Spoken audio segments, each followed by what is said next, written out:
All right. Hey, everybody. I'm Greg Warner. I'm your fearless host for our Donor Story Epic Fundraising e-course Mastermind Mixers. And as you all know, these are for our MarketSmart customers as well. Today, we have a very special guest I can't wait to introduce you to.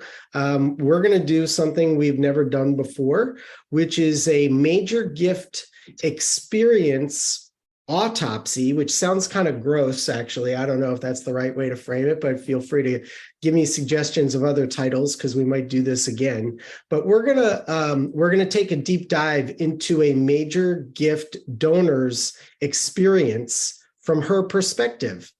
Quick housekeeping before we jump into that is remember that anybody in your organization can participate in these Mastermind Mixer events. So it doesn't just have to be you. If you're getting value from them and you want even a volunteer, a board member, leadership, prospect research, whomever can join. This is available to both our MarketSmart customers and people who are taking the e-course with Dr. James. You can feel free to, share this meeting link with anybody who you think might benefit. And we're very, we're desperately in need of your feedback. So there will be a survey at the very end. And if you have a minute, please just take that so we can understand how to make these better for you. Last thing, I'm always supposed to remind you, especially since we're just about to do enrollment for the e-course again right now. So if you enrolled last year, then remember it's an annual subscription. If you want to keep it, it'll recharge. Otherwise, let us know and we'll unsubscribe you from the e-course. But if you're the only one who took it, make sure to ask other people in your organization to take it. It's unlimited number of people who can get the course. It's not really meant to be a moneymaker for us. So, okay, here's the agenda. Today, we're going to meet my new friend. She's actually not such a new friend anymore, Lisa Greer. Lisa, I don't even know how we met, but she's the author of Philanthropy Revolution. I think what happened is maybe I bought the book and maybe I reached out to you, Lisa. I don't know. We'll have to refigure that out. I apologize to her that my dogs, one of them badly ate, there they are schluffing over there, but they ate the corner of the book. So someday maybe I'll get a new one, but mine's all dog-eared and highlighted because I just love this book. And I encourage you to pick it up and hear about it. We're going to learn about Lisa's story briefly, and especially the one that we're going to do this autopsy on. Then we're going to break into groups, and you'll be able to share your insights with the small groups as we do every week. It'll be about 15 minutes, and then we're going to come back together and kind of work on the autopsy, so to speak, together. You know, what did we learn? What can we do better? And so on and so forth. And then I'm going to wrap it up with something about our new DAF effort, which is in beta right now. And we're excited to be rolling it out to our customers. So, last thing, and if you find anybody across the universe who you think could benefit from our system, we, of course, love referrals. Just contact us or send them to our website at imarketsmart.com and ask them to consider doing a demo. So without any further ado, I'm going to stop the sharing, and we're going to probably put the focus on you, Lisa, my dear friend. I'll first, I'm going to ask you a couple quick questions and help ease our way into the autopsy by helping others understand who you are and why you're here. Okay. So, Lisa, we pitched you as a philanthropist who's going to help us do an autopsy on a major donor experience. So first, how did you become a philanthropist? So for those of you, raise your hand if you've already read my book and know the story, so I'll know how to, not everybody. Good, great, okay, awesome, thank you. I'll try and make this as brief as possible, but for years and years and years, for most of my life, I and my family, we were just a basic middle-class family in the San Fernando Valley in Los Angeles. The word philanthropist wasn't used in our household ever. It just wasn't. It meant sort of this other class of people that we didn't even know. And as far as giving, our giving was, it was something we did, but we did at a local level. So it was like Girl Scouts, and it was PTA, and it was those kinds of things. So the idea of something broader than that just really never happened. I remember I did some work assembling food things for CARE or something in Africa once, but it was this vague thing, and I never heard anything from CARE or anything like that. It was just, that was just what you did. So through various different businesses, my husband and I are serial entrepreneurs, and I also worked in the entertainment business for a long time. He created a something called Real D, which is a company, if you've ever seen a 3D movie. Raise your hand if you've seen a 3D movie, probably at some point. Hopefully most of you have, yeah.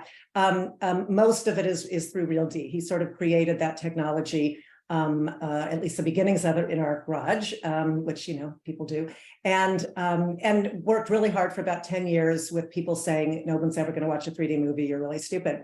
People actually said that to him. But anyway, and then one day we found ourselves at a point where things started rolling really well. The Avatar had come out, which was one of the things that we would basically built this towards. I also had a business in the fertility space. And we all of a sudden found out, because of the company going public, that we were overnight wealthy people. And it was, we were really worried about it. When we thought it might happen, we were worried, because we had to do a lot of planning a few months before in case it happened. We had a big chunk of the company, so there were all these special SEC regulations we had to learn about. And it was extremely nerve-wracking. I have 5 kids. At that point, I had 2 twin 5-year-olds. And we were, actually, I think they were only 4.5 or something when that happened. And it was a lot. And we ended up finding out really that it ended up happening, and we ended up becoming wealthy. We, of course, thought, well, of course, we're going, you know, where are we going to give this money to? Because it hadn't occurred to either of us. My husband grew up in Toronto, similar kind of background. And so about 10 days before the IPO, where this was all going to happen, hopefully, after all this work, my husband was home for one day. We had, he was traveling all over the country, all over the world. You do this during IPOs, and it's a whole drama thing. It's really crazy. Anyway, and he has Crohn's disease, so which is relevant to what I'm going to tell you in a moment. So Crohn's disease, if you're not aware, is very debilitating. About half of the people who have it, you don't even see, because it's so debilitating. It happens to be more prevalent in Greg, in our community, about 4 times more prevalent. And my husband had it since he was about 11. They had been in and out of the hospital, had all sorts of awful surgeries and things like that. So it's about 10 days before the IPO, and we're very, very nervous that we're hoping it's going to happen. We've spent a lot of money preparing for it. And we have this one day, and I'm trying to make sure that he's going to be healthy for this last 10 days he's going to go on. So one day together, and I said, you know what, to kind of calm our nerves, and also maybe, you know, make a little bit of a deal with God that this happens. Why don't we figure out where we're going to give our first gifts to? And I think I said donations. I don't even think I said the word gifts. And he said, okay, you know, sure. Like, what are you thinking? And I said, well, actually, it's going to be so much money that we can each pick something. So let's pick something big that we want to do. And let's make that decision now, so that as soon as it happens, if it happens, we then are going to do these things. And I can do the research the next 10 days while you're traveling around and I'm worrying about you. I can do the research to figure out how to make these happen, because we didn't even know people in this community. So we decided that, so I said, which one, he asked me first, which one do you want to do? And I was the incoming CEO, president at our, lay president at our synagogue here in Beverly Hills. And so I've been on the board for about 4 or 5 years, something like that. They let me on the board, even though I didn't give a lot of money. We had, little bits here and there, but so I was involved, and I'm the incoming president, and we had a capital campaign. And I had, at least from the development person we had, who was a loaner from CCS person, whatever, she had told me that it's called a capital campaign. So, okay. And so I learned bits about it, and I knew we needed $1 million to close the capital campaign, which was about restoring our sanctuary. So they were actively working on it. We needed $1 million to finish it. So I thought, wouldn't that be great if I come in already being able to check that off the list, that that's done, and that the capital campaign has been funded and we don't have to worry about it. So I said, okay. So I said to Josh, that's what I want to do. And he said, are you sure you want to do that? religious institutions come and go. You don't know. You have different dramas that happen. I said, no, I want to do this. I remembered when I was about 12 that my father took me to a synagogue here in Los Angeles that 12 at the most, I might have even been younger. And he showed me a plaque where his father had been the chair of the board there, and many who I'd never met. And I remember how proud he was. And my dad died when I was in my 20s. And I thought, boy, wouldn't dad be really like, wouldn't that be a cool thing? Because obviously he thinks that's important. So we didn't know there was a choice, but we said, okay, if it comes with your name on the building, and oh yeah, dad would really like that. So that's what we did. And so I made the phone call to, well, actually, I'll tell you what he did first. He did after that. So I decided I want to do that. And I said, so, okay, I'm going to do that. What do you want to do?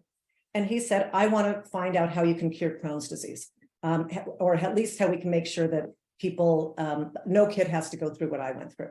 So I said, okay, where are we going to do that? Are we going to do that at our local hospital, Cedars-Sinai Hospital here, where you've had all your surgeries? And he said, nah, I don't think they do research. So why don't we just call Stanford? And I said, well, look, we don't know anybody at really either of them other than your doctors at Cedars. So why don't we start with that? And he said, you can start with whatever you want to start with. I just want to find the best place where I can actually, we didn't realize the word like impact was a thing, but we just said where we can actually show that, see that it's actually, providing some good and working towards this place where kids don't have Crohn's disease. So I said, great, I will do that research while you're away. Done. We didn't talk about dollar amounts or anything, just that's what we want to do, except for we didn't talk about dollar amounts on Cedars.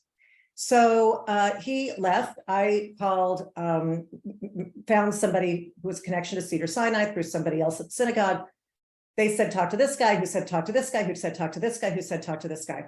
And they didn't want to talk to me because I wasn't on a list. I hadn't given before, so they didn't know who we were. When I started the conversations, the IPO hadn't really even happened, but it happened very soon after that. And let's put that to the side for the second, because that's where we're going to do the autopsy.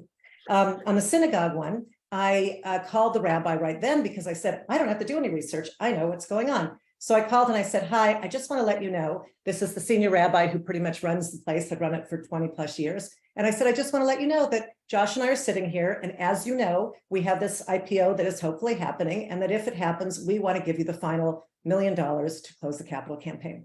And as I'm saying it, I had to almost practice because I wasn't sure that those words were ever going to come out of my mouth or that I would stumble over them, or like, because I've never thought I'd say those words, but I got to say it. So I took a deep breath, and Josh is sitting 10 feet away from me. And I said, okay, let's do it. I said, I'm going to say exactly what I just said to you.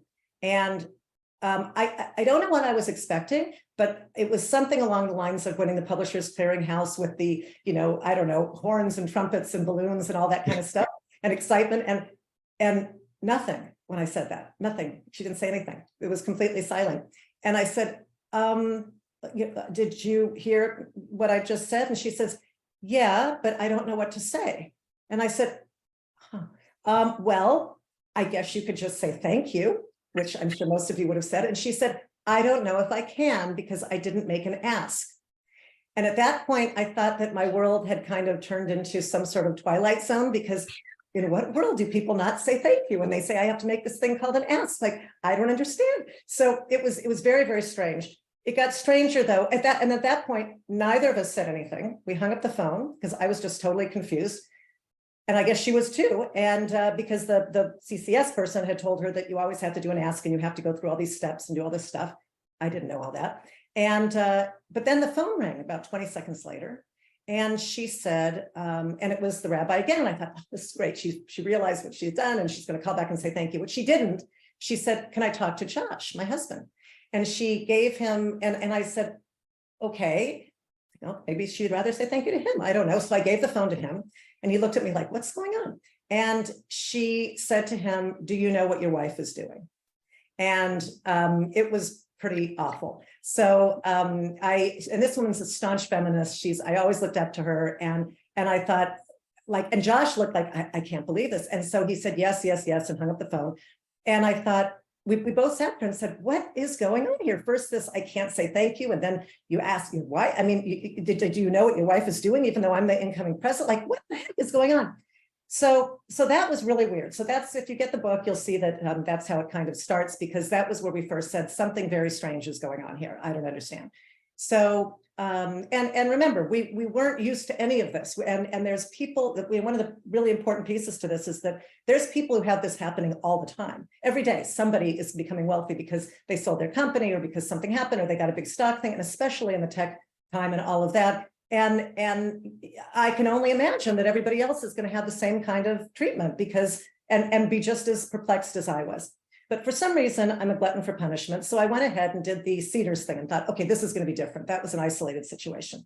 So I find this guy at Cedars. They finally have someone to talk to me who I'm sure is a very lower level person. He was very nice. His name was David. And I said, exactly what I just said to you, what we want to do. And I said, we don't know where to start. And he said, okay, well, let me do some checking and I'll call you back. I said, fine. And then he wanted to have a meeting. We had a meeting. He, I guess, didn't believe we had the money, and it was public information, and he didn't bother looking online to figure out that it was all there. So he kept dismissing us. And so we would have a meeting. He would put a paper in front of me. I remember it distinctly, had 3 different price numbers on it and said, well, you can do it this way or this way or this way. And one was like $2 million or whatever. One was like $1 million and one was like $500,000 or something. And I said, oh, okay, any of those would be fine. And he kind of looked at me like, oh, that didn't work. I didn't get rid of you. So he said, okay, I'll go back and do some more work. I said, I'd like to know more information on all of them. And I didn't hear from him. And the upshot is that this went back and forth for about 7 months. It took 7 months for them to accept $2 million from me to endow a chair at Cedars-Sinai, not because there was paperwork. There's all sorts of paperwork that can happen with this, but in our case, that wasn't about that. It was about actually believing that we had the money and saying, yes, we could do it. And this is where I'm also a glutton for punishment, because most people say, did you really still give the money to the temple or to Cedars-Sinai? And the answer is yes on both. So, but in doing so, I will walk you through the autopsy thing when Greg says it's time to start so that we can. Well, hold on. There's so much here. I'm like, like, okay, hold on a second. So first of all, I'm seeing my staff like shaking their heads, and I can see that this resonates because this story is very similar to my story, although my story is on a much smaller scale, and how I came into this space having a marketing agency that I started doing well, started giving away more money, found the experience terrible. And then I called my favorite charity and said, why am I having an outer body experience? Why is this so weird? And she was so nice. This lady, Judy, was so great and gracious. And we worked together to create a more engaging experience that provided value for someone like you. So the difference is I decided to change my business in 2011 and actually just build something for this sector that I thought was right from the donor's perspective. And I don't have an IPO. So part of my philanthropy is to build free tools and give them away or and such. Now, you and I, when we met, I was like, hold on, this is like my sister on the other side of the country, right? We both went to Jewish summer camps. We're both Jewish. We're both almost the same age, but you look a lot younger. Your husband plays guitar, all this kind of stuff were similarities. And I was like, oh my God, this is my kindred spirit. But you don't have to do this is my big thing. And I was like, so I wonder if gluttons for punishment we are. But why are you doing this? Why are you taking time out of your life? You could just be playing tennis and eating crimpets. What do you? Okay, so Jews don't eat anything that's like crimpets. Yes, I know we don't. No, so as this went on, we continued giving and learning about mostly me. This world. We hosted salons at our house. We did a lot of different things, and after about a year or so, we actually joined a country club, which I never thought we would do because my husband loves to play golf, and went through that whole thing. And it was kind of like, wow, I never thought I'd be here. So did all of those kinds of things. And after a couple of years, there's a bank in Los Angeles that's been around for about 100 years. It's terrific. I got my very first business when I was like 20. I got my first loan there. I always had a soft spot for them. And the head of the bank, they were very, very well known in Los Angeles, and now in the rest of the country. And the head of the bank was about 96, 97 years old. And he was very philanthropic. His name was on stuff all over town, it still is. And my husband went to lunch with the head of the Jewish Federation here, of which this guy was a big donor, and which kind of pulls together the Jewish community, as for those of you who know what these federations are. So my husband happened to have lunch with him the day after this guy passed away. And when and everybody knew who the guy was. Everybody thought he was amazing. Everybody knew who was going to take over the bank and knew his kids and the whole thing. And he says to Josh, Josh says, how are you doing at the beginning of lunch? And he says, not very well. And Josh said, why? And he said, because this guy died yesterday and we don't know what we're going to do. And Josh said, well, I don't understand. He had this wonderful life. He's this great guy. And you know, we know the bank's going to be in good hands, and it was all wonderful. And he said, oh yeah, he said, except 60% of our revenue at the Federation came from him, and we don't know what to do. And I thought, okay, in regular business, that would never happen. That would be kind of a scandal, right? And even if he's lying, even if he's overdoing it and it's only 30%, that's really bad, because all I could think of is the Federation is this Uber organization that does regranting, all that. And I thought, if wait a minute, if there's, first of all, is that going to have enough of an impact that a lot of the people who they give to are not going to get money this month or next month? They're just going to say, sorry, no money. And because there's no guarantee, or even really much of a thought that his son is going to give the same amount of money. So what do you do? But then I thought, well, wait a minute, what if 2 or 3 people of that age died? Then what happens? Do all these thousands of organizations like just not get money ever again, and then they go out of business? And I had, of course, been familiar with a lot of these little organizations, and also organizations in Los Angeles because of the synagogue. And I thought, those guys would just go out of business. They wouldn't even know what happened. They would have no inkling. So I said, let me just see if maybe I'm wrong. So I looked at the other people on the board of the Federation, and they were mostly, the average age was about 80. And then I thought, let me look at the other institutions, the non-Jewish institutions, the institutions in the rest of the city and other parts of the world that I knew. And the average age was about 70s plus, something like that. And I thought, wait a minute, if 2 or 3 of those guys go, and by the way, most of these, as you all know, many of the institutions, it's the same people too, right? So this guy is the same as, you know, was also in the hospital, was also on the whatever board.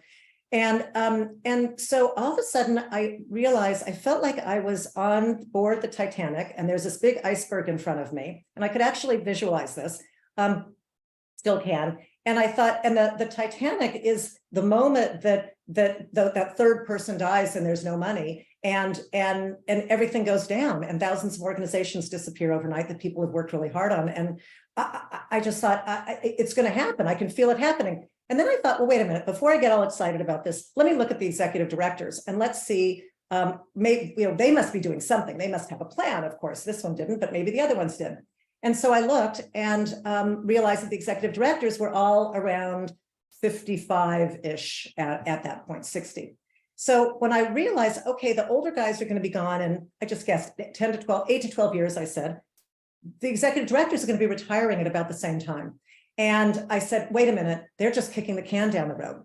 So I called, I was really, really upset about it. And I actually, later on, and I'll just tell you, I got confirmation of this. I called one of the deans at the Lilly School, and I said, I just want to know, I'm thinking this thing, is that right? Is anyone else thinking the same thing? He says, everybody knows about it, but nobody will talk about that. So, you know, if you want to do something, you have to do something.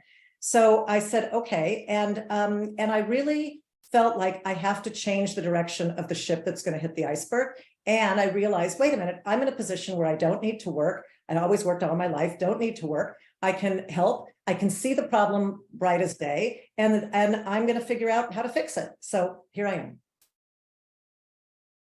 All right. So this is great. That's this. Okay. So that's the hero story. If we're like using Dr. James's e-course, if you've gone through it, and I hope you go through the fast track at least, this is like the origin story. We've heard it all from the time that Lisa was a kid and learned from her parents and her community, and then now she's actually got the money to be able to be heroic, if you want to, you know, stay in the Dr. James zone. And okay, so I get it. Thank you for sharing all that. I think I might make a pivot today because I was thinking of moving into groups, but I don't know if we'll have much time because I want to talk now about this particular gift with Cedars-Sinai. Although you started talking about a little foreshadowing, as you know, in the story. What happened? What happened, and what and yeah, give us the story. So we ended up a moment ago with where it's 7 months and it was a weird experience. Okay, and then we decided to do it. Turned out that Cedars-Sinai does a ton of research. We found out later. They just don't advertise it. Still, by the way, that is the case. They advertise their community benefits stuff. They advertise a lot of the other things that they do, which is great. But the hospital's about 6 minutes away from me. I can see all the banners around. They just don't really talk about it much. If you happen to be a big donor, you get a document that they send you that says, here's all the great stuff that we've been doing, and hopefully they'll start doing more of it. But it just kept I kept thinking somebody else could be in my position and not go through that whole thing, and they'll just go to Stanford and give them money because they don't know that these guys do that. So that's kind of a problem. But anyway, we ended up partnering with finding out that they actually had a new doctor there who's a gastroenterologist who specializes in Crohn's disease. He had just come from London. He's this amazing guy. He actually has a piece of the book he wrote about his experience from his perspective. And he wanted to build a research lab to do look at IBD genetics, so the genetic piece of irritable bowel disease, which Crohn's is a part of. So we ended up funding a chair, and I didn't understand how a chair worked. In fact, my husband kept saying, and he'd probably laugh at this too, and he kept saying, but where's the chair? When do I get the chair? So he actually thought a chair was going to be delivered to the house. So we explained that to him, and it was really lovely. It's now been about 10, maybe longer, maybe 12 years, something like that. And he's got a 25-person research lab. They've come up with all sorts of answers for all sorts of personalized medicine. People are, have they found an overall cure? No, but they did determine that there's lots of different types of Crohn's, and they are able to dramatically help several types of those. And so it's, you know, it is a process, and we get an update once a year about kind of what's going on. But we also became friendly with the doctor, which is really cool. And so he plays golf with my husband, and we get information outside of the curated version that the Cedars gives us. So, but we ended up getting very involved with it. But let me go through kind of what was happening. So, like I said, we got a proposal. I said any of those will do. They would then say, okay, you can have a meet. Nothing. I'd call. Nothing. Finally, they'd call back, probably because I was just being such a pain in the butt. And they said, okay, we could have another meeting. I said, okay. And eventually they said, you could have a meeting with the doctor. So I said, okay, great. And we met with him and really liked each other. He wanted something to happen. We wanted something to happen. But again, the guy was just, I wasn't on the list. I just wasn't there. Therefore, I was invisible and I was just a pain. So, and at this point, we had already had the funds for like almost, you know, very, whatever, 6-7 months, something like that. And they just didn't bother looking. And there's something, for those of you who might not be familiar, there's something called Edgar Online, which is the public database that you can get access to. Colleen's nodding her head. There's a free version of it that you can get, and it states everybody at any kind of public company or companies that have filed to go public, and it actually says who the top stockholders are, how much stock they have, what the rules are of when they can sell it, and when they sell it. So you can see this of every different tech company, anything that's public right now at this very moment, but for some reason, most nonprofit leaders that I know have never heard of it. And even if they've heard of it, they haven't used it and don't realize it's easily available. So I guess this was the case at Cedars-Sinai, this huge gazillion dollars, now the #2 hospital in the nation, I think. And it was pretty crazy. So we had to keep kind of pushing, and eventually it became clear that we were for real. They eventually brought in the head of the IBD, the department, who actually Josh already knew because he had gone through some clinical trials with this doctor. And so we talked about him, and that's when it started becoming real. Once it happened, by the way, I didn't know anything about, and this is a big learning thing for, I think, all of you. I didn't know anything about, well, everybody pays over 5 years or over 10 years. I didn't know that. I didn't know to ask what other benefits there might be. Luckily, they were kind and they told me what came with it, but I really would have just given them that money right then and there. And because there was an assumption that first they didn't believe I had money, and then I think there's an assumption that if you're talking to somebody about a major gift, they will know these things. They will know this language. And I just didn't know it. And why would I know it? I mean, it was sort of, I don't know how I would be there. So the good news is about it is that it did go on for a long time. We did this, we had this big event they asked us to come to and talk about it, which was kind of cool. They did give us this little replica of a chair that is in this lovely plexi box that we have. And we did understand very quickly, because I didn't understand how the $2 million works. Like, where does it go? What does an endowment mean? We don't understand. I kind of knew what a university endowment was, but I didn't understand it in this case. And they said it throws off 5% a year. And I knew that because we had a small endowment at our synagogue. So I knew about the 5%. I said, but it's only $100,000 a year. What are you going to do with that? And they said, oh, no, we can use it. And here's the really, really cool thing. The doctor, who also had never had a chair in anything before, had just come from Oxford. He found out that there were, well, he immediately started applying for grants, even before the first money came. And because he had gotten somebody off the street to give this large amount of money, he had it matched almost immediately. And it was matched for something like $10 million within something like 6 or 8 months. Just because these other organizations, a big foundation, said, oh my God, that's really impressive. And I thought that was incredibly cool. From there, he was able to parlay it into more money. So the money that $100,000 a year, where I was wondering about, really became millions of dollars a year that they were getting to be able to run this thing, because they were able to, like I said, parlay it into all sorts of other grants, which was really cool. On the Cedar side, they didn't give us, the information that they gave us was, we kind of wanted to know how things were doing. And we kept talking to Dermot, the doctor, and trying to find out kind of what was going on. And it was really hard for him, which I realize now, I didn't know then, that he's being told what to do by the administration there. And they were very uncomfortable with the idea that we were friends and we were talking outside of the curated marketing environment, communications environment. So we would get this thing once a year. This is what's happening in his department. And I was like, first of all, why? And I think, Greg, you and I have talked about this. Why only once a year? Why can't you tell me big things that happen as they happen? Why can't you tell me the things that Dermot's telling me anyway? And that was always very perplexing, and it still is now. I want to know the good and the bad, and I want to know, as something happens, pick up the friggin' phone or send me a text message and say, hey, we just got this award or something. They never do that. And with all the other grants that we've done, they never do that. We did. So anyway, it was just a very strange thing. The best part about it that was really kind of cool is is that they've created all this wonderful research that's happened, and they're helping people. But the other part is that when we wrote the book, now it's 8 years later, I started writing it, something like that. I got really worried because by now I'm super involved in Cedars-Sinai. I got involved not in their development department, but in their board of governors. And we ended up hosting events for 1,500 people in our backyard at our old house, and did this new kind of family-oriented event that kind of was an alternative to their gala, because I told them when we gave the money that they had to never push me to go to a gala because I couldn't stand it, and Josh couldn't either. And so we made a deal that was they would tell me about it, but that there would be absolutely no pressure whatsoever. Still is, and they honored that. But we went to them with the book, and I said, look, I don't want to ruin that relationship. But I feel like I have to put the story in the book. And we went to the head, he's like the number 3 guy at the huge organization who oversees development as part of his portfolio or advancement.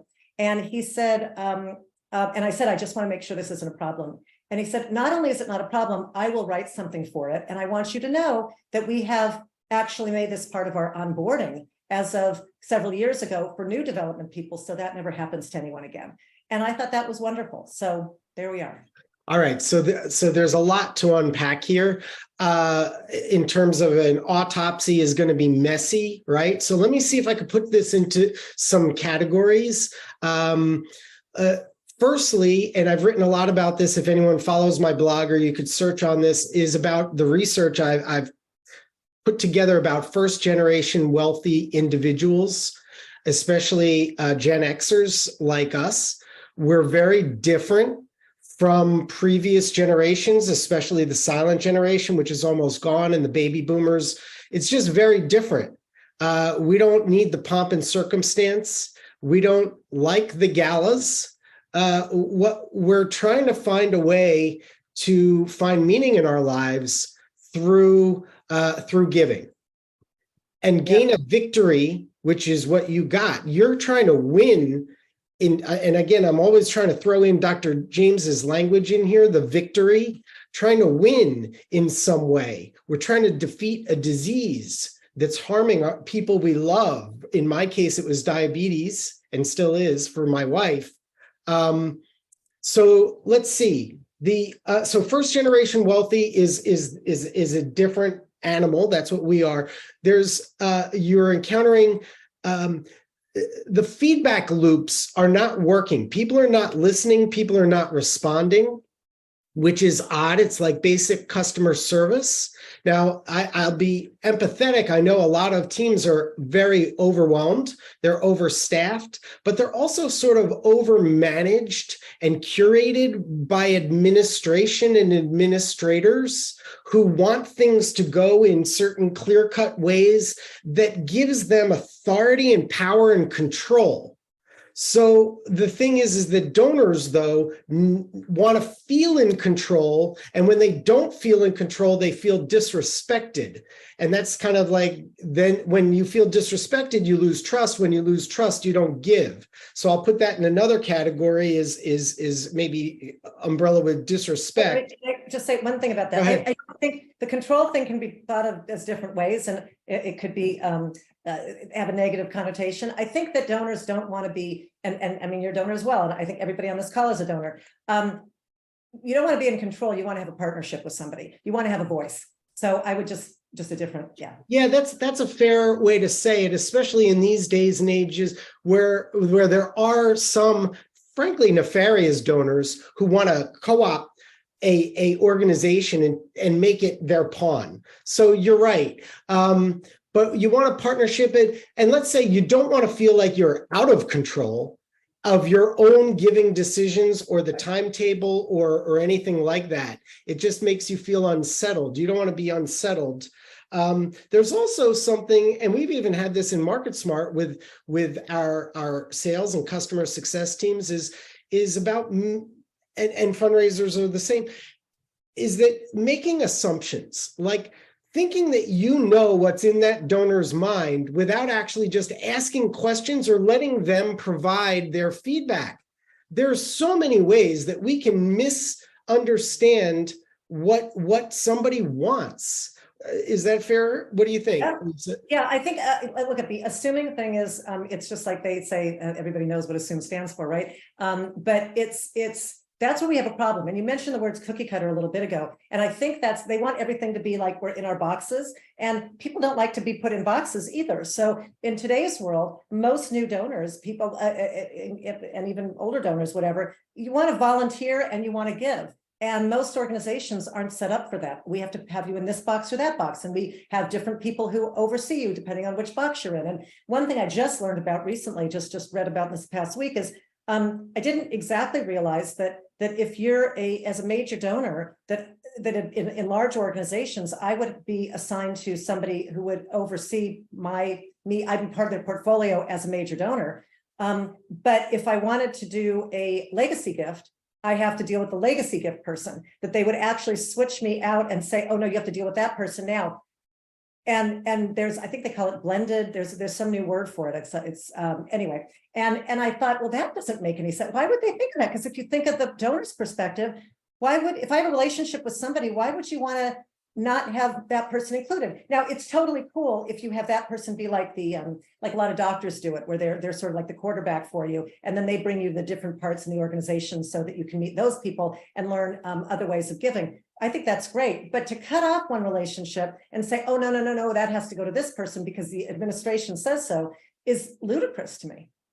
So, yeah, so there's a lot of this kookiness. Let me take some air out of the room here for a second, if you will, is because I see a lot of people nodding. There's a couple of people kind of hitting themselves in the head, like they're kind of like, oh my God. And of course, you work in these organizations, and many of you, I know, personally are not these kinds of, you wouldn't make these kinds of mistakes.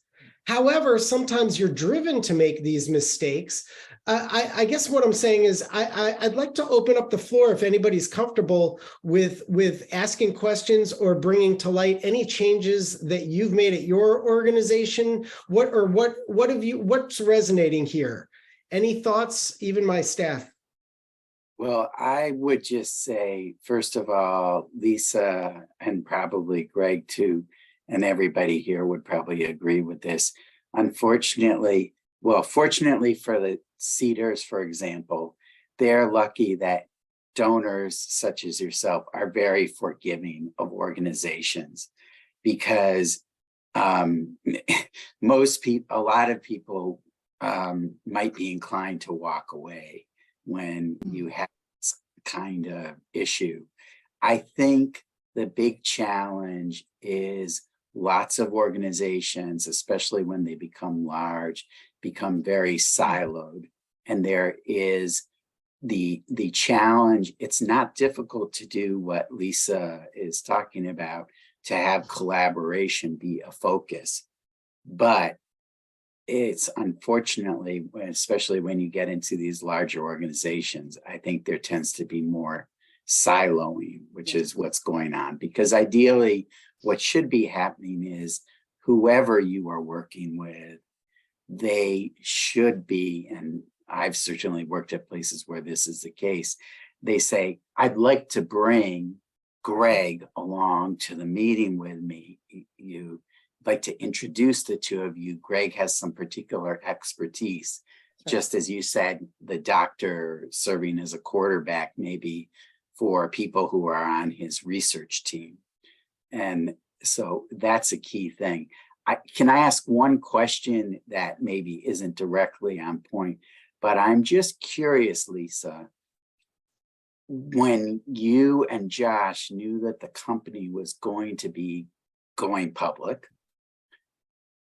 were your advisors, whether they were your attorneys or your CPAs or brokers, whoever, were they discussing any aspect of future philanthropy with you and what this would allow? You want to guess the answer? Yeah. I'm going to guess that it was no, but yeah, not even a little bit. In fact, they thought I was really weird to even be talking about it early on. So, and when the IPO happened, we by then had a business manager, and I called the business manager, and she does mostly entertainment clients, a lot of actors and directors and writers. And I said, I don't know what I'm supposed to give. When somebody says I'm invited to something, or but they want, like, what is a reasonable amount to give, which won't be embarrassing, but isn't too much? Like, how do I do that? Like, and she says, well, it really depends on you. And I said, no. Like, what do your other clients do? And then she said, which just floored me. She said, most of my clients don't give. And that was really shocking to me. Yeah. By the way, one thing back to the relationship thing I just wanted to mention is that I only realized this recently, was able to talk about it. And it's something that most everybody I've spoken to in the industry is shocked about, and then says, oh my gosh, I just realized that, which is I would give money. I would start with a small amount. So let's say I'd start with $1,000 or $500, and I'd say, okay, I want some more information. And maybe if I was lucky, they would send me some information, maybe not. And then I would give them more. But when I got to a point where it was like, let's say it was $5,000, I would, all of a sudden my person would go away. And I thought I must have said something to them that offended them. And I was really upset about that. I was like, well, what did I do? What did I say? Why does this keep happening? I must be saying something when. And it only was recently, like literally in the last few months, that I realized after all these years that no, it's because I'm being put in the next category and the other person is supposed to go away. I didn't understand that until recently. And if it took me that long, when I'm studying this all the time, imagine what other people think. Does anybody have any comment on that from internal, what's going on? All I can say, Greg, is that it makes me so happy that I'm working for a smaller shop. Because we just don't have these problems. I mean, when you're working in an organization that has 6 people and there's basically 2 of us working on development, these kinds of things don't come up. If you had called me, I would have taken you out to lunch and asked to hear your story. It's just, so yeah, I mean, there are days when we in small shops are wearing so many hats, and it's like, oh my God, I wish I had more resources, but it's scary to hear this type of story. Really. Holy God. Yeah. And by the way, it would be great if in some perfect utopian place in the future, that those relationships you have at the small shops could be connected with relationships at the bigger shops, because it's the same. A lot of those people, they're not going to give to just one thing only. A lot of them want to give to something else. But if they don't feel they have the relationship that they have with you at a small shop, then they're going to go to the big ones. And this is what scares the heck out of me, is then they realize, oh, that must have been an anomaly. Colleen must have been the only one in that industry who treats people really nicely like that. I'm just going to stop giving, and I'm going to put my money in a donor advised fund and say, the hell with it. And that's what scares me. So, but thank God people like you are around, Colleen. And I would just say, yeah, there's a lot of challenges. I mean, I work in an organization now where traditionally the vice president would handle all the trustees. Well, or similar to what you're saying, Lisa, someone is giving at a modest level, and all of a sudden they step up with a large gift, and then all of a sudden, oh, it's the vice president's responsibility. But maybe you have a really strong relationship. I think it's trying to be, we try to be, I'm sure everybody here tries to be donor centric. I mean, we do have to be candid if your goals don't align with what our organization does. I mean, if they didn't handle IBS issues and Crohn's issues, then Cedars is not the right place unless Cedars is going to decide they're going to invest in that area of medical research. But I don't think that happens so often. But and by the way, I have no patience for donors. I've written about this too. I have no patience for donors who say, no, you should create this thing for me because I have money. That should never happen. But here's the really cool part. If someone came to Cedars and it was something they don't do psychiatry, for example, right now. So if someone came to them and said that, how cool would it be if they said, oh, you know what, we don't focus on that, but we go to all these meetings and we know the other people. Here's the great person. And guess what happens when you do that? Then I have this nice, warm, fuzzy place for Cedars, and I'm going to give them money also. And I don't know why people don't see that. Yeah. Sorry. And by the way, so Emily's got a question I'd like to acknowledge. Yeah, Greg, the last mixer that I was at was your kind of like major donor journey one, with like talking about transparency and walking people through the major donor process. Oh, the invitation. Yes. And I really liked that session, and I'm kind of trying to reconcile it with this, because one thing that's coming up for me listening to you talk, Lisa, is how we have, in my organization, we have these major gift officers, and we have mid-level gift officers, and we have annual fund people.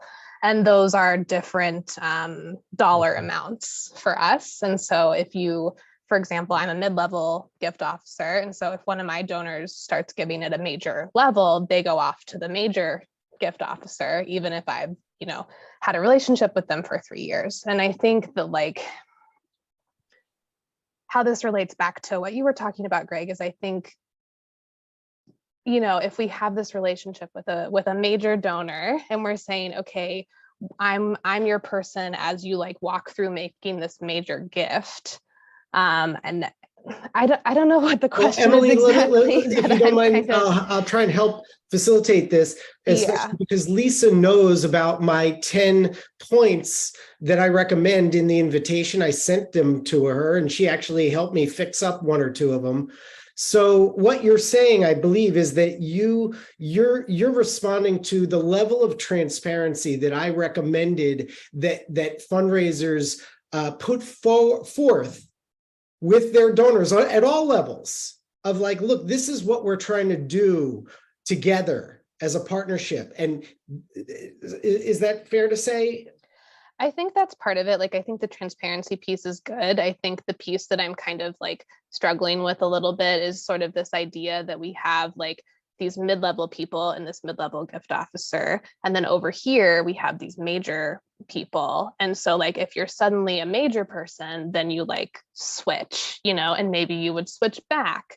And like, I think, and this is something we've talked about at my organization a good deal, is like, is that beneficial? Is that not beneficial? Does Lisa, it do how more would you harm like than it? good? Oh, well, you probably all know what I'm going to say. First of all, I a lot of the stuff that I talk about feels very obvious to me and probably does to you too. A lot of this is, how does the donor feel? Like, how would you feel if someone did that to you? And if I had a relationship with somebody, and maybe this is something for you at the large organizations can tell the people at the top, the administrators, as Greg calls them, if somebody said to me, I was giving more money, and they said, let's say they were being really honest, and they came and they said, well, actually, you know, when you give at that level, we're going to introduce you to a new person and they're going to take over your account. If I had a really good relationship with that mid-level person, and then I'm now going to the higher level person, I would stop giving. I would basically say to them, if they said that to me clearly, as opposed to usually it just happens, they're not allowed to even tell me, and then I think that I did something wrong. But if they told me that this is just the way that it works, I would say, I don't want to have anything to do with this organization. You're telling me that the relationship doesn't matter. You just want my money, and I'm going to be in this new thing. And then, by the way, it would also go through my head, wait a minute, if I go into this other category, am I obligated to give that much money all the time? Like, I don't know. I don't know what that means. I don't want to meet a new person. And if they did that, I would think, this organization doesn't care about me as a human, doesn't even accept it. So I'll go find a place that doesn't do that. Margaret, very experienced fundraiser. Good to see you, by the way. Thank you. I hope, can you guys hear me okay? Yes. I'm outside and I didn't bring my headphones. Sorry. It's fine. This has been terrific. And I echo everybody's gratitude to Lisa and Greg for pulling this together. Guess, here's the thing from my perspective. Major gift officers are, the way I've been trained is that we're supposed to be seen as kind of like trusted advisors to the donors, where you can come to me and rely on me and talk to me about that stuff. But I don't think in annual giving and mid-level giving, that capacity is built for them. And so I think the fact that there's different functions, I just think it's the way it's set up for a big organization, like it sounds like where Emily works, where what you need to do to be good at annual giving is going to be different from what you need to do to be good at mid-level giving, which could be different from what you need to be good in major giving. And so I guess the larger question is, is this kind of idea of trusted advisor, and that is a relationship, that's a partnership. That's not, I know everything, but it's, I'm here for you and you trust me and I trust you.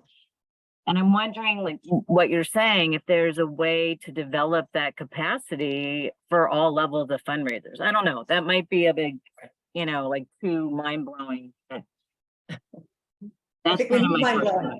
Yeah. Yeah. My daughter's taking the dog. Sorry. Thank you, Margaret. Yeah. I mean, I don't know. I'm curious, actually, Emily, do you think that if, you're a mid-level and somebody was going to give a larger gift, do you think that you would have the authority to say that to your boss? Like, hey, let's think about this from the donor's point of view. This is a relationship. Do you think there'd be an opening for that? Yeah, it's tricky. And I'll say too that like at my organization, we've had a mid-level program for like 7 or 8 years. So we're kind of like a little bit ahead of the curve on that way. And so we've thought about a lot of this stuff a lot. But I think the way we do it is mid-level is kind of a hybrid. Like we do some annual fundy things, and we also do some major gifts-y things just with people who give at a lower level.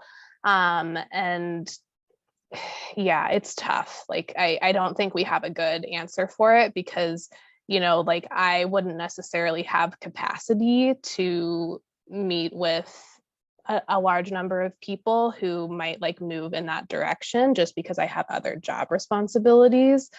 Can I bring? So it's tough. This, of course, is from the MarketSmart perspective because we kind of try to treat our customers like major donors, and some of you are customers. I hope the experience has been good. We try to have a handoff from, there's Shari may reach out, and then you meet with Jeff or somebody else on the team, and then you get, and then there's customer success. So we have our sort of silos as well, but each of these advisors has different specialties. And I mean, we tried to put Jeff in customer success for like 6 months. It was a disaster, you know? And then I've talked to Jen and I was like, why don't you do what Jeff does? And she's like, you know, so you need different tools for different, but maybe it's transparency yeah. And thanks, Emily. So you do a handoff. You want to tell us more about that, Emily? Yeah, I mean, we definitely do a handoff, you know, and sometimes we'll have both people attend the meeting if it's like someone that we have a really good relationship with, or we'll get people on a call or something. But I think, like I said in the chat, what I'm hearing from Lisa is that like that still wouldn't feel great if then suddenly like your person is like, nope, you don't get any cards or letters from that person. You don't get a call from that person. It's all this person now. What do you think? What happens if, I just want to know, what happens if somebody in your organization says, you do the handoff meeting and they say, I'm not, or you're asking them to do the handoff meeting. You're saying, this is how we work. We're going to do this handoff meeting. And the donor says, why? I don't want to do that. I want to work with you. Can't I just work for you? And you would say, well, that's not really how we work, something like that. And then I would say something like, well, I'm not comfortable with that. Can you ask whoever's in charge to let me just keep working with you? What would happen? So I think just culturally being in Minnesota, that would never happen just because people don't communicate directly here that way. I'm not from Minnesota originally, so like I might say something like that, but I think most of our donors would not. I think if someone did say that, we would be very caught off guard and like not know how to handle the situation. So I think that's a good thing for us to talk more about. I guess I get where Margaret is coming from. And it's true that you may be in an organization where there's different skill sets required for the positions, but I think actually really Margaret and Emily would agree that there's ways to keep the existing relationship that someone feels comfortable with, to keep that person as part of the equation. Maybe they're not directly driving everything, but they're certainly a part of it. And I don't really think you have to completely, especially if the donor, I don't think it makes sense if the donor were to truly say what Lisa says.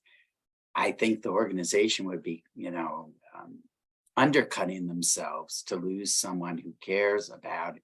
And, I think there's ways to include the person that the existing relationship is with. I actually think that's part of the problem sometimes with fundraising, is that we can become hierarchical in nature and say, this person is giving at this level, so automatically we move them now into the area. And I think there's ways for Emily to continue being in conversation, at a minimum, just checking in and seeing how Lisa is doing and her family, and saying hello, even if Margaret is driving it.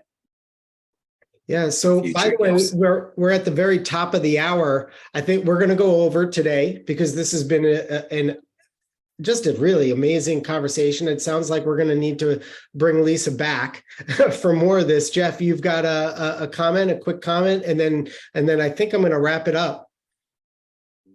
Yeah, I was just going to say, so I work for MarketSmart, first of all, Lisa. So, I think a lot of the challenges that you encounter and others do stem directly from a bandwidth challenge, more even than a procedural challenge, in terms of there are typically, even in a really large organization, only a select few number of people. And it's kind of in a way what Margaret's highlighting as well, that either are qualified and or even have the bandwidth typically to talk to someone who's even ready to make a bigger gift. And so I don't know if there's a specific sort of answer that comes to mind, the question I'm going to ask you, but I'm curious to still see if you have something that comes to mind. But as a business owner and as a fundraiser, what do you think, or I'm sorry, as a donor, what do you think is sort of the part of the solution there? Is it that there just needs to be more people on staff? Is it that they need to create, more marketing, more automation? Is it more, what is it that needs to fill the gap? So yes, to everything you just said. And then of course, the question is who pays for it? I also firmly believe that I have sort of a program I'm trying to actually start a research paper on, which is to create a new standard in the industry that that restricted gifts can be given if they fit with the organization's mission and what they do. But restricted gifts would insist that part of the standard would be that 20% of that amount goes to overhead, which would help the piece that you're talking about. I've talked to lots of foundations and they've all said, yeah, sure, that'd be fine with me. So I think that's a piece of it that would help that continual pressure on resources. But yeah, I think that's kind of that piece. I also think that, I mean, the reason why I wrote a book called Philanthropy Revolution is not because, as my son once said to me, it's not because it needs a tweak. We really need to completely look at every single thing that we do. And if one of those is, because I just keep thinking, you're saying that I think Emily said that people wouldn't say to you directly, oh, I'm uncomfortable with that and I want to stay with you. But what they would do if they were uncomfortable about it and they didn't want to talk about it is they would just leave and you wouldn't know why they left and they wouldn't want to talk to you anymore. And so how often is that happening? And how often is that money disappearing? And because we insist in the industry of saying, oh no, you have this many people and you have to do this many meetings and you have to do this many thank you cards and this many, that needs to really be looked at. Is that really the right thing to do when you have people who are, it's not like Greg said at the beginning of this, it's the first generation wealthy people are 60% plus of the market right now. It's not the older people who've been giving forever. It's growing like crazy. And so we have to adapt to that. And I don't think that the sector has really adapted to that. Yeah, adaptation is probably the key word. And in fact, that's the word I'm going to wrap this up on, is because I've been calling this fundraising climate change for over a decade. I tried to come up with a term for it to wake people up. Of course, I get environmentalists calling me and they're like, what? I don't understand. Are you fundraising for climate change? No, that's not. So I don't know if it's the best term, but people who understand what I'm trying to say get it. And yeah, it's a slow creep, but I worry that we're going to go off a cliff, especially if there's more people, older donors keep dying off. And we haven't adapted to the new reality of because of, like you said, it's been developed 100 years. It's been in motion, and it's got to be reinvented. So I'm working very hard on that. Lisa, I really appreciate you spending the time. I hope everybody will please take the survey when you leave. I hope that pops up. You'll notice I did not go into our new product, our new DAF effort. I thought this was too good to pitch you all on our new thing. But if you're a customer and you want to learn more about our new marketing effort, it's powerful. And those DAF dollars are sitting there. So if you want to swap out one of your efforts that you get with us or invest in another one, please contact us and we'll help you. So with that, last words, Lisa? Just go to lisagreer.com and you can sign up for my blog. And I do a tip every week, a tip of the week on Mondays. And there's an article on this kind of stuff every 2 weeks. So, and you can look at the library of them too. So please do that. And I am going to pitch your book one more time, because this is, by the way, it's not a bitch session, this book. Sorry to be so crass. It's Lisa looked under the hood and in every crevice of organizations and how donors are treated. And she always provides practical, real world suggestions that are kind and loving and fair. So I hope you'll go out and get the book and dog ear it and highlight it just like I did, and see if you can get your leadership and administrators to take a look too. So thank you everybody so much. It's good to see you every time. The group keeps growing. Appreciate it. Have a great rest of your day. Thanks.